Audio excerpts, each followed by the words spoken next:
앞에 사진을 한 장을 보시면 저 사진은 초대교회 당시에 그리스도를 믿는다는 이유 하나로 장작을 쌓아놓고 밑에 불을 질러 화형시키는 장면을 묘사한 것입니다. 그런가 하면 다음 사진을 보시면 이렇게 그리스도를 믿는 사람들이기 때문에 사자를 풀어놓고 때로는 자녀와 그 가족을 사자밥이 되고 다리가 찢기고 몸이 찢기게 만드는 저희를 실제 초대교회 성도들은 경험을 했어요. 저런 것을 보면서 우리는 이렇게 한번 질문해 볼 수 있어요. 화형을 당할 때의 저들의 표정과 마음은 어땠을까? 저것이 나의 일이었다면 어땠을까? 그리고 달려오는 사자를 바라보면서 하나님을 원망했을까? 아니면은 거룩한 눈물로 하나님 앞에 마지막 순교를 했을까?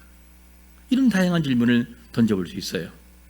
참으로 놀라운 것은 내 사랑하는 자녀가 화형을 당하고 내 사랑하는 부모가 사자에게 밥이 되는 것을 보면서도 그 믿음과 신앙을 끝까지 지키고 또다시 걸어갔다고 하는 것은 보통 믿음이 아니라는 거예요.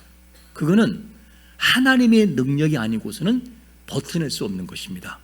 대단한 신앙이죠. 그래서 우리가 이런 것을 보면서 우리의 신앙은 과연 어떨까? 문화와 과학은 발달하지만 우리 신앙도 과연 함께 성숙하고 성장하고 있는가 질문을 던지지 않을 수 없어요. 오늘 본문에도 이교도들이 득세하는 처지와 삶에서 성도가 박해를 당할 때 이 박해라고 하는 것을 어떻게 이해되냐는 질문이에요. 이 박해를 어떻게 이해를 하고 대처해야 될 것인가에 대한 부분을 베드로 사도를 통해서 우리에게 답을 주고 있습니다.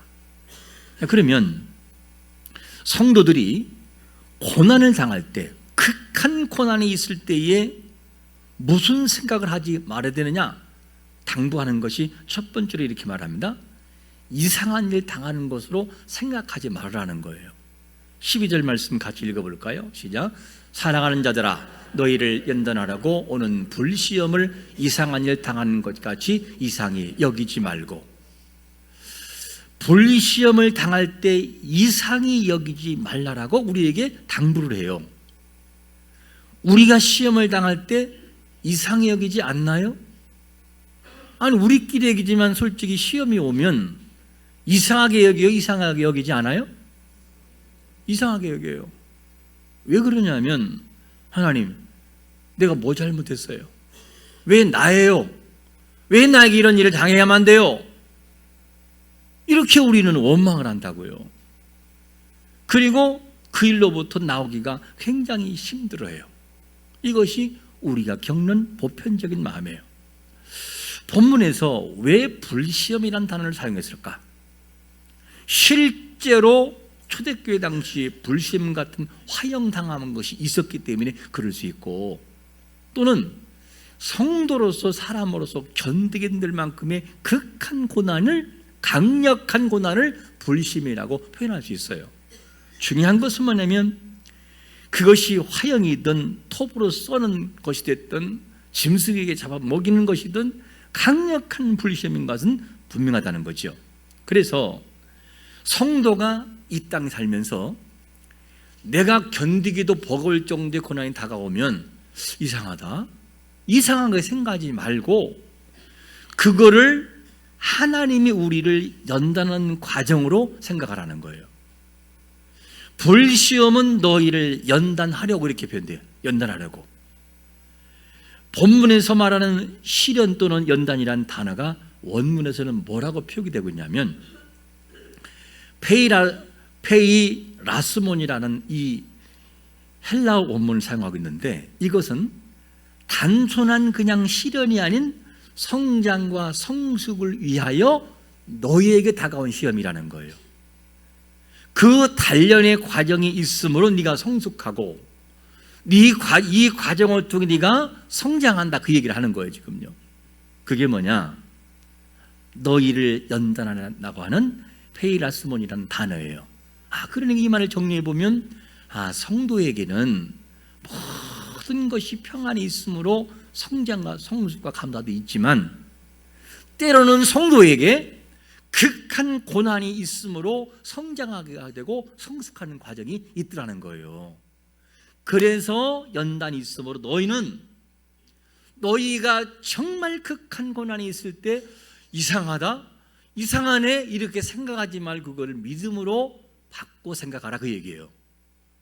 이것을 우리에게 말씀합니다. 하나님의 사람들로서 성장하고 성숙하기 위하여 연단이 필요하다. 그러므로 이상히 여기지 않는 노력과 마음을 가지려고 힘을 다하시기를 축원합니다. 그렇게 해보라는 거야. 그럼 이렇게 살아갔던 사람들의 모습을 우리에게 소개하는데 히브리서 11장 13절에서 뭐라고 소개하냐면, 이 사람들은 다 믿음을 따라 죽었으며 약속을 받지 못하였으되 그것들을 멀리서 보고 환영하며 또 땅에서는 외국인과 나그네임을 증언하였다는 거예요. 이게 무슨 말이냐면, 믿음으로 살아간 자들이 믿음을 따라 죽었어요. 그럼 죽을 때 우리 같으면 원망할 수 있잖아요. 하나님, 내가 이렇게 믿음을 지켰으면 하늘에서 불이 내려가지고 원수를 다 섬멸하든지, 아니면 내가 위급한 상황이 됐을 때 나를 보호해서 이렇게 해야만 되는 거 아니에요? 사람을 통해서 하나님이 역사하시는 걸 나에게 순간 보여줘야 되는 거 아니냐고요? 이렇게 원망할 수 있어요. 이렇게 해야 되는데 히브리 기자가 소개하고 있는 이 사람들, 아브라함, 이삭, 야곱, 기타 죽임을 당했던 많은 사람들은 그렇게 안 했다는 거예요. 왜 안 하느냐? 비록 그들이 이 땅에서 상급이 주어지지 않았고 내가 원하는 대로 되지 않은 것은 분명하지만, 그런데 마지막 믿음으로 죽음을 맞이한 것은 그들의 죽음 이후에 주어질 상급을 저 하늘에서 바라봤기 때문이라는 거예요. 이거를 말하고 있습니다. 왜냐? 그래서 이들은 다가왔던 불시험과 죽음을 당하는 죽음도 이상하네 라고 생각을 안 했다, 그 얘기예요. 여러분, 우리에게 다가오는 수많은 고난들이 있을 때에 연단을 위하여, 성숙을 위하여 만들어 놓은 하나의 과정인 것도 늘 마음속에 새기며 살아가기를 축원합니다. 하나님이 그렇게 하신다라고 우리에게 말씀해 주고 있습니다. 그래서 우리는 연단이라고 하는, 시련이라고 하는 분리시험을 이상히 여기서는 안 된다라고 하는 건 우리에게 베드로 사도가 권면하고 있습니다. 그러면 이런 후에 고난을 또 어떻게 생각하느냐? 고난이라고 하는 걸 다시 얘기하는데 이렇게 정돈할 것을 말합니다. 두 번째로 뭐라고 말씀하냐면, 오히려 그리스도의 고난에 뭐하는 것으로? 참여한 것으로 즐거워하라는 거예요. 13절에 보니까 같이 읽어볼까요? 시작. 오히려 너희가 그리스도의 고난에 참여한 것으로 즐거워하라. 이는 그의 영광을 나타나실 때에 너희로 즐거워하고 기뻐하게 하려 함이라. 앞에서는 그리스도인들에게 다가오는 고난을 연단과 성장을 위하여 성숙시키기 위한 과정이기 때문에 이상하게 여기지 말라는 답을 줬어요. 근데 본절에서는 연단을 뭐라고 하냐? 오히려 이렇게 표현돼요. 오히려 그리스도의 고난에 참여한 것으로 즐거워하면 안 되겠느냐? 그렇게 하라, 이렇게 말하는 거예요. 고난이 있을 때 하나님 왜 그랬어? 이게 아니고, 그랬구나, 이 고난을 통해 나를 하나님이 성숙시키고 나에게 뭔가 주시려고 하는구나, 하나님 감사해요. 오히려 감사가 나오게 만들어라, 이 얘기를 하고 있어요. 그런데 중요한 것이 뭐냐면, 오히려라고 하는 이 환경을 이해할 수 있고, 오히려라고 하는 이 모든 것을 내가 받으려고 한다면 반드시 믿음이 있어야 돼요. 믿음이 없으면 오히려가 나에게 절대 통하지가 않아요. 왜요? 라고 원망을 한다고요. 오히려라는 말은 뭐냐? 너를 아름답게 만들기 위한 과정이라는 것을 우리가 수용하는 것이죠. 오히려는 우리에게 불편하기도 하고 힘들기도 하지만 하나님 나를 강력한 사람으로 만들기 위한 과정이 있다고 하는 것을 우리는 이해할 수 있어요. 오히려 우리는 어떻게 이해하실 건가 하는 질문 던져봐야 돼요. 나에게 이러한 어려움과 고난이 있을 때 우리는 오히려를 어떻게 이해할 수 있을 것인가는 질문을 던지지 않을 수 없다는 거죠. 앞에 사진 한 장을 보시면 이 사람은 이육사라는 사람이에요. 이육사. 저 사람은 무장 독립 운동가이면서도 시인이었어요. 39세의 짧은 생을 살았지만 아주 나라를 위해서 온 힘을 다한 사람이었어요. 39세 동안 17번이나 감옥살이를 했어요. 독립운동 때문에. 그리고 시를 쓰는데 그가 어떤 마음을 가지고 버텼느냐, 감옥에서 버틴 힘과 에너지가 그의 시를 통해서 표현되고 있는데, 이 이육사가 민족의 희망과 광복을 원하면서 시를 져요. 시. 그게 뭐냐? 꽃이에요. 꽃이라는 시입니다. 제가 한번 이 시를 읽어볼게요. 한번 생각을 한번 들어보세요. 동방은 하늘도 다 끝났고 비 한 방울 내리지 않는 그 땅에도 오히려 꽃은 빨갛게 피지 않는가.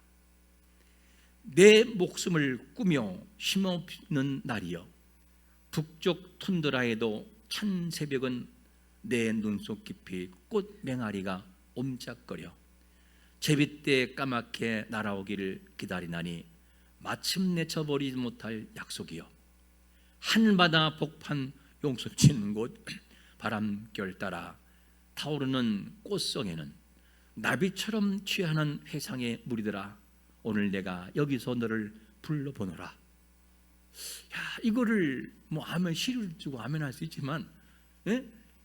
그 뜻을 다 이해할 수 없지만 뭔가 있구나. 이 이육사가 정말 대단한 것을 가지고 뭔가 이겨냈구나, 감옥살이를. 그 시를 제가 한번 분석해 봤어요. 독립운동 중 이 오고에서 썼는 시가 희망 메시지를 주지 않기 위해서 버틴 내용인데, 사진 한 장을 보시면 1년에서 앞에 있는 사진은 어떤 것이냐? 극한 상황에서 피는 꽃은, 극한 상황에도 꽃은 반드시 피게 만든다는 거예요. 저것을 볼 때 나도 희망을 잃지 않고 이 나라와 민족을 놓고 나는 버티겠다라고 하는 감옥살이에서의 의지를 보낸 것을 1년에서 보여줘요. 다음 사진을 볼까요? 저건 2년에서 눈 속에 깊이 꽃 맹아리가 옴작거린다네. 옴작거린다. 큰 눈 속에서 꽃이 피어기 옴작거린다. 그러므로 나는 부정적인 상황에서 절대 실망하지 않고 이 상황을 버텨 대한민국의 이 조선의 광복을 이룰 것이다. 와, 감동적이잖아요. 세 번째는 3년에서는 뭐냐? 꽃송이라고 하는 긍정적인 현실을 이루면서 저 날이 반드시 올 거라는 것을 기대하는 것이 이육사의 마음이었어요. 뭔가를 잡고 의지하는 그 시인의 고백이 결국 광복을 이루고 있잖아요. 오늘 말씀에서 우리에게 다가오는 시련들 뭐라고 하느냐? 그리스도의 고난에 참여한 것으로 생각하고 즐거워하라. 할렐루야. 이런 마음을 한번 가져보라는 거예요. 고난을 좋은 사람이 누가 있겠어요? 없지요. 다 고난이 싫지요. 그런데 생각해라. 얘들아, 고난이 다가올 때 이 고난은 너희를 반드시 성숙시키기 위한, 너희를 반드시 아름답게 만들고 그리스도의 고난에 참여한 것을 여기고 기뻐하고 즐거워하며 따라와라. 그 얘기를 하고 있는 것입니다. 우리가 그리스도의 고난에 즐겁게 생각해야 되는 이유가 뭐냐면 하나님의 계획하심과 하나님의 섭리가 있기 때문이에요. 그분의 능력이 있기 때문이에요. 이사야 43장을 보게 되면 이렇게 그 희망의 멧돼지를 줍니다. 보라, 내가 새 일을 행하리니 이제는 나타낼 것이라. 너희가 그것을 알지 못하겠느냐? 반드시 내가 광야의 길을, 사막의 강을 내리니 장차 들짐승 곧 승냥이와 타조도 나를 존경할 것은 내가 광야의 물을 사막의 강을 내어 내 백성 내 택한 자에게 마시게 할 것입니다. 이게 무슨 말이냐면 남유다 백성들이 즉 이스라엘이 바벨론 포로가 되지만 고난과 아픔의 세월을 70년의 고통을 지내지만 때가 되므로 반드시 내가 너희를 구출하여 어떻게 하느냐, 광야의 길을 내고 물을 마시게 하며 가나안 땅 돌아오겠다고 하는 희망의 메시지예요. 이게 누구냐면 하나님의 일하심이에요. 그래서 우리는 하나님의 일하심을 믿기 때문에 고난과 아픔 중에서도 그 아픔을 생각하면서 즐거워하는 믿음을 가져보라는 거예요. 왜? 하나님이 안 죽었다는 거예요. 하나님이 반드시 하신다는 것이죠. 이거를 우리에게 말씀하고 있습니다. 그러므로 그리스도인들은 오히려 고난을 재해석하고 재적용해야 돼요. 여러분, 우리가 아픔이 있을 때에 오히려라는 이 재해석을 통하여 하나님의 역사를 이루어 가시기를 축원합니다. 오히려 이 고난을 통해 내가 더 성숙해지고 아름다워지는구나, 이걸 기억하라. 왜냐하면 그의 영광을 나타나실 때의 너희로 즐겁고 기쁘게 하기 위한 목적이 있다는 거예요. 그걸 우리에게 말씀합니다. 또한 고난 중에 잘 참고 인내해야 하는 이유가 어디 있냐? 본문 14절에 보니까 이런 말씀을 해요. 너희가 그리스도의 이름으로 뭐하면? 치욕을 당하면 뭐가 있다고요? 복이 있다라고 그래요? 저주가 있다라고 그래요? 복이 있다. 영광의 영, 곧 하나님의 영이 누구 위에? 너희에 임하겠다는 거예요. 와, 저는 이 말씀 보고 감동적이었어요. 진짜 여호와의 영이 그리스도의 이름을 위하여 받는 고난이 있을 때는 여호와의 영이 그 머리에 임해서 너를 도와주겠다, 너를 돕겠다라고 하는 이 말씀을 우리에게 주어요. 그리스도를 치욕을 당할 때 이것을 주님께서 마태복음 5장 11절에서 말했잖아요. 나로 말미암아 너 욕하고 박해하고 거짓으로 너를 거스려 모든 악한 말 할 때 너에게 복이 있다고, 이렇게 말씀해요. 주를 위해 받는 고난은 복된 것임을 믿으시기를 축원합니다. 이를 원문으로 풀어 말씀드리면 그리스도의 인으로서 선한 일을 하다가 욕을 먹고 불평의 소리를 듣고 비난을 받으면 복이 있다. 원문에서는 복이 있다는 거예요. 그렇기 때문에 이상히 여기지 말고 오히려 감사하고 즐거워해라. 그게 복이다. 이렇게 말씀하는 거죠. 그러므로 믿음으로 살고자 노력할 때에 우리에게 믿음의 흔적 하나는 남길 수 있는 용기가 있으시기를 축원합니다. 용기가 있어야 돼요. 하나님의 영광을 위하여. 바울도 이런 흔적을 남겼잖아요. 바울도 십자가 흔적이 그에게 너무 많이 있었어요. 그 흔적을 남겼어요. 그걸 통해 너무나 하나님 앞에 감사하고 나가는 것을 보게 됩니다. 그런데 더 감사할 것이 뭐냐면 그리스도 때문에 치욕을 당할 때 복이 있는 이유가 뭐냐? 영광의 영 곧 하나님의 영이 너희 위에 계심이로다. 할렐루야. 이게 너무나 감동적이에요. 그리스도의 인들이 고통당할 때 그 머리의 영광의 영이 임하고 있다. 그래서 마음에 평강을 주고 도와주고 용기 준다는 거죠. 그 영광의 영이 어떤 역할을 하느냐? 구약적인 측면과 신약적인 측면을 살펴보면 이스라엘 백성들에게 출애굽기에서 모세에게 임하는데 여호와 영이 임하니까 이렇게 돼버려요. 출애굽기 33장 9절과 10절 보니까 모세가 회막에 들어갈 때 구름 기둥이 내려 회막문에 서니며 여호와께서 모세와 말씀하시니 모든 백성이 회막문에 구름 기둥이 서 있는 것을 보고 다 일어나 장막문에 서서 예배했다는 거예요. 두렵고 떨림이 크게 거룩함이 임했어요. 이것만이 아니라 신약에는 어떻게 임할까? 여호와 영이 임하니까 어떻게 되느냐? 사도행전 6장 16절 한번 같이 읽어볼까요? 시작. 그 얼굴이 천사의 얼굴과 같더라. 저 내용이 어떤 내용이냐? 스데반 집사가 돌로 쳐 죽임을 당하는 장면이에요. 그런데 쳐 죽임을 당하는 현장에 있을 때에 뭐라고 말하냐? 다시 한번 띄워주세요. 뭐라고 하느냐? 스데반을 주목하여 보니 그의 얼굴이 뭐 같다? 천사의 얼굴 같더라. 이 말은 무슨 말이냐? 돌을 들고 던지는데 스데반이 어디를 바라봐요? 하나님 보좌를 바라보고 그곳에 서 계신 주님 바라보고 환하게 돌이 날라오고 터지고 깨지고 죽어가는 장면을 사람들이 목격했다는 거예요. 돌이 치기 전도 그렇지만 많은 상황에서도 그렇게 되더라는 거예요. 여호와의 영이 그에게 임했으므로 죽음도 두려워하지 않는 용기가 있음을 믿으시기를 축원합니다. 그게 하나님의 역사예요. 그렇게 여호와의 영 그리스도를 위해 고난받는 현장 속에 여호와의 영이 임재하신다고 하는 것을 기억한다면 겁날 것이 없다는 거예요. 얼마나 용기 있는 말씀이에요. 이 말씀을 우리의 현실에 가져와 적용하면 어떨까? 우리가 받는 고난이 분명 하나님의 영광을 위한 것인데 너무 힘들 수 있어요. 그리고 자존심이 정말 상할 수 있어요.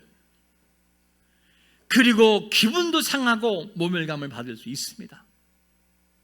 하지만 그리스도의 이름을 위해서 믿음으로 참으면 여호와의 영이 그 머리 위에 그 사람에게 임하고 있음을 믿으시기를 축원합니다.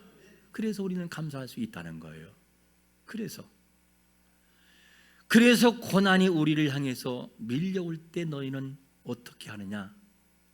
빌립보서 4장 6절과 7절 말씀처럼 아무것도 염려하지 말아라.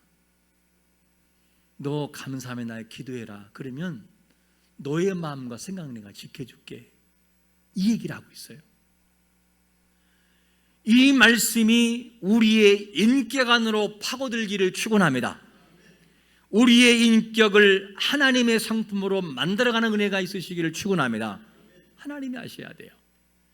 우리는 그리스도를 위해 받는 고난을 부끄러워할 이유가 없어요. 그러므로 고난당하는 그리스도인들이 이런 삶을 살아내야만 되는데 어떤 삶을 살라고 말씀하냐면 마지막 16절 같이 읽겠습니다. 시작. 만일 그리스도인으로 고난을 받으면 부끄러워하지 말고 도리어 그 이름으로 하나님께 영광을 돌리라. 할렐루야. 이런 삶을 살라는 거예요.